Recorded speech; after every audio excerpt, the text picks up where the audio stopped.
Sebelum nonton videonya, Cuci tangan yang bersih. Pakai sabun. Nontonnya di rumah aja ya, jangan kemana-mana. Salah. Nah.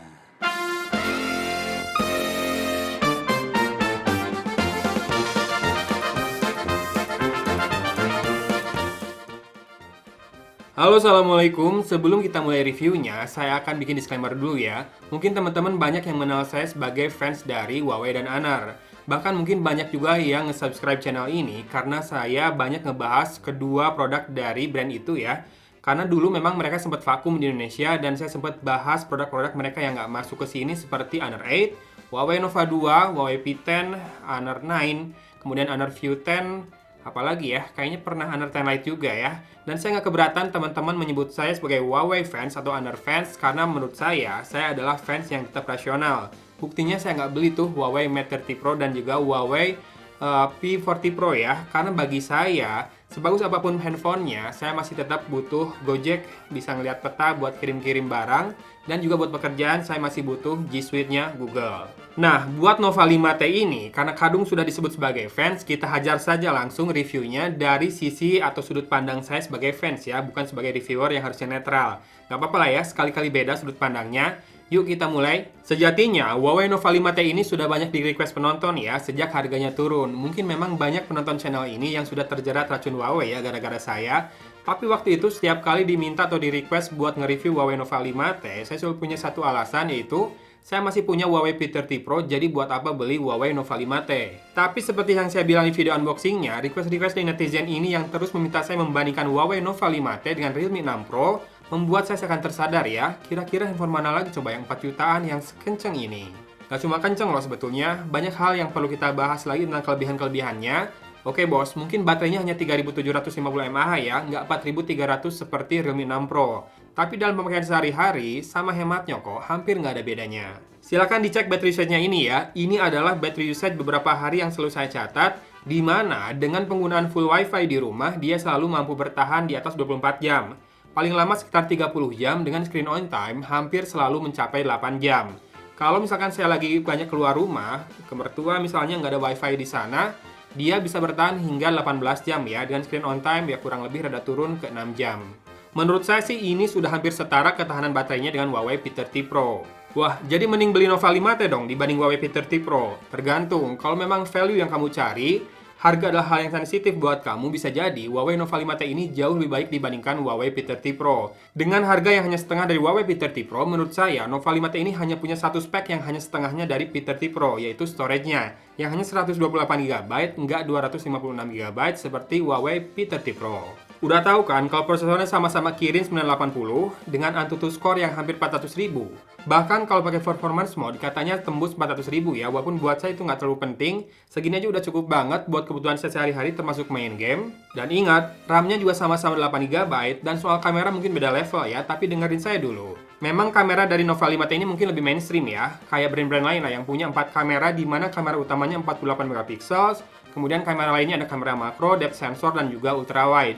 Tapi jangan salah, ini sensornya pakai Sony IMX586 yang notabene dipakai di handphone-handphone yang kece ya. Kayak mungkin yang sekarang yang terbaru ada OnePlus 8, Asus Zenfone 6, kemudian juga ROG Phone 2, Oppo Find X2, Oppo Reno 3 Pro, dan juga OnePlus 8 ya, sekarang yang pakai ya, tadi udah saya bilang. Nggak heran memang kalau hasilnya juga bening. Bahkan di kondisi ideal, di mana cahayanya cukup, saya pikir Anda akan sulit membedakan hasil kamera dari Nova 5T dengan Huawei P30 Pro. Kecuali memang di kondisi yang rada ekstrim ya. Kayak misalkan kalau di indoor yang semi low light, itu baru kelihatan tuh hasilnya beda ya, kualitas antara P30 Pro yang dengan sertifikasi Leica dengan Nova 5T yang mungkin tanpa sertifikasi Leica itu. Kemudian juga di kondisi terik, di mana ada kondisi ekstrim kayak bayangan. Nah, shadows itu menutupi exposure yang didapat oleh objek sehingga kelihatan sih beda ya. Kalau di Nova 5T mungkin detailnya rada hilang atau kurang, beda sama P30 Pro punya ya. Itu bedanya. Betul, memang kelihatan bedanya di beberapa kondisi, tapi bagi saya di level harganya kamera Nova 5T ini masih oke banget.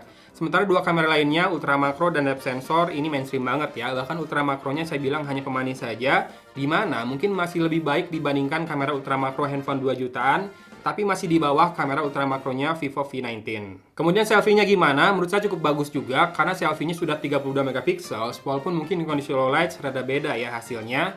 Dan juga untuk mode portrait, rada kurang rapi sedikit pinggirannya, maklum lah ya, pakai satu kamera doang soalnya. Videonya stabil loh, warnanya vivid, exposure-nya dapet, mattering-nya juga bagus, dan yang paling penting buat saya adalah ketika dipakai bikin story di IG atau di Instagram, dia juga menghasilkan frame rate yang stabil, dan hasilnya tetap bening ya, dengan ya karena frame rate-nya tadi 60 fps saya rekam, hasilnya tuh jernih dan juga smooth gitu pergerakannya di Instagram Story. Satu hal yang nggak dimiliki oleh brand lain. Entah kenapa, apakah ini karena MUI mendukung agar proses uploading ke Instagram lebih bagus, atau mungkin karena Kirin 980. Bisa jadi ya, karena P30 Pro pun saya rasa untuk Instagram Story-nya udah bagus banget ya buat Android saat ini. Udah mirip iPhone lah kayaknya. Oke, disimak aja ya hasil kameranya kalau kamu nggak percaya. Nih.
Ini perekaman dengan kamera depan dari Huawei Nova 5T ya. Saya coba rada kencangin ngomongnya. Mikrofon nggak ketutup. Meteringnya rada lambat barusan bergerak tapi udah makin jelas. Menghadap backlight, juga backlightnya kelihatan nggak terlalu silau ya. Jadi bagus untuk meteringnya. Dynamic range-nya juga bagus. Ini pakai iHDR juga di Huawei Nova 5T dan menurut saya nggak jauh ketinggalan banyak ya sama Huawei P30 Pro. Jadi best deal banget nih smartphone. Dari tadi bahas soal kamera selfie-nya jadi keingetan ya. Dari tadi saya belum munculin handphonenya. Ini dia Nova 5T yang punya kamera depan berupa punch hole di kiri atas layarnya. Ini mungkin jadi kelebihan satu-satunya yang nggak dimiliki oleh Huawei P30 Pro. Di mana P30 Pro masih menggunakan notch yang menurut saya udah ketinggalan zaman buat sebuah level flagship. Tapi memang layarnya dari Nova 5T ini adalah IPS ya, nggak masalah buat saya dalam penggunaan sehari-hari. Yang jelas, dengan tipe layar seperti ini, dia nggak bisa punya fingerprint scanner di layar. Dia punya fingerprint scanner di sisi samping seperti ini, yang ternyata malah enak banget, nyaman banget. Jadi ketika saya lagi memegangnya, maka untuk membuka kunci layarnya, saya tinggal menempelkan jempol di sini ya, nggak usah merengkuh ke bagian dalam layar.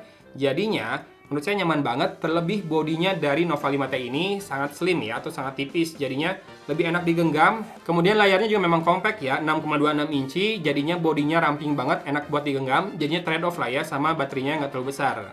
Dan mungkin juga, karena tidak adanya always on display di Nova 5T ini, dia baterainya bisa sama hemat dengan P30 Pro yang lebih besar baterainya. Oh ya, untuk notifikasi di Nova 5T ini ada LED notification ya, tepatnya di bagian earpiece ini nih. Dan saya harus ralat pernyataan saya di video unboxing yang menyatakan bahwa ini adalah infrared sensor. Ternyata bukan. Ini adalah proximity sensor ya, bukan infrared blaster. Sehingga kalau kamu mau menggunakan ini sebagai remote, pasti nggak bisa. Dan mungkin satu hal yang bisa diserang dari Huawei Nova 5T ini adalah ketidakhadiran jack audio 3,5 mm, di mana handphone lain yang level harganya sama masih pada punya tuh. Selain dari masalah jack audio, saya ngerasa Nova 5T ini nggak ada lawan. Mau cari apa coba? USB Type-C ada, baterainya fast charging juga bisa, ini 22,5 watt dan bisa ngangkat juga pakai kepala charger Qualcomm Quick Charge 3.0. Kemudian juga sudah punya NFC, betul. Bodinya, framenya metal dan layarnya kaca, gimana nggak elok coba? Satu hal yang akan selalu saya titik beratkan kepada para pemirsa, kalau beli handphone Huawei itu artinya kamu beli sinyal. Ya mungkin karena beberapa operator seluler di Indonesia menggunakan BTS dari Huawei ya, jadinya di Huawei Nova 5T juga ini sinyalnya stabil banget sama seperti di Huawei P30 Pro. Kalau dibandingkan dengan brand lain, menang lah pasti kalau soal sinyal. Lalu, apakah saya akan stay sama Nova 5T ini? Ternyata jawabannya tetap seperti pada pendirian awal saya ya. Kalau sudah punya Huawei P30 Pro, ngapain turun ke Nova 5T? Sampai saat ini, saya masih merindukan layar curve display-nya P30 Pro. Sebetulnya nggak ada masalah ya dengan Nova 5T ini layarnya. Tapi karena pakai gesture navigation, saya sering swipe dari luar layar ke dalam ya. Dan ini rada tajam gara-gara si anti-goresnya ini nih. Jadi kalau nggak ada anti-goresnya mungkin akan lebih enak. Dan buat teman-teman yang menggunakan 3-button navigation, pastinya nggak ada masalah sama sekali. Kalau saya, nih lihat jempol saya udah kering-kering gini karena terlalu sering bergesekan dengan anti-goresnya. Jadinya saya merindukan layar curve display-nya P30 Pro. Pasti pada nanyain soal gaming kan? Kirin 980 mah dipakai buat game atau ya mantap jiwa lah ya. Settingan grafisnya ada di HDR ya dengan frame rate ultra. Nah di settingan ini memang kalau mainnya rada lama lebih cepat hangat. Tapi kalau kamu mau turunin grafisnya ke smooth, biar frame rate-nya dapat ekstrim, itu lebih aman lagi biar nggak gampang hangat ya. Saya seringnya main di smooth ekstrim sih memang, dan mainnya enak banget.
Kemudian loudspeakernya juga clear banget buat dipakai dengerin lagu, jadinya nggak ada masalah sama sekali buat dengerin multimedia di handphone ini. Dan lagi, kalau kamu pakai earphone juga, dia sudah support Qualcomm ATX ya, jadinya mantap jiwa.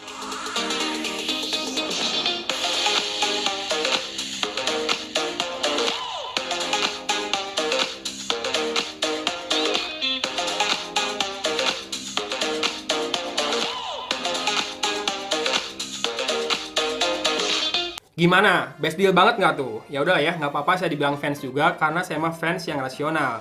Seperti di awal saya bilang, buktinya saya nggak beli Huawei P40 Pro. Oke? Pokoknya segera cari Huawei Nova 5T ini, keburu naik harganya, nggak ada lagi yang 4,5 juta. Kalau udah naik harganya, jangan salin saya ya. Oke, gitu aja video review kali ini. Semoga membantu Anda dalam meracuni pikiran Anda sendiri soal Huawei. Emang fans Huawei nih saya nih. Oke, itu aja ya video kali ini. Dari Kota Cimahi, Agun pamit undur diri. Wassalamualaikum warahmatullahi wabarakatuh. Huawei.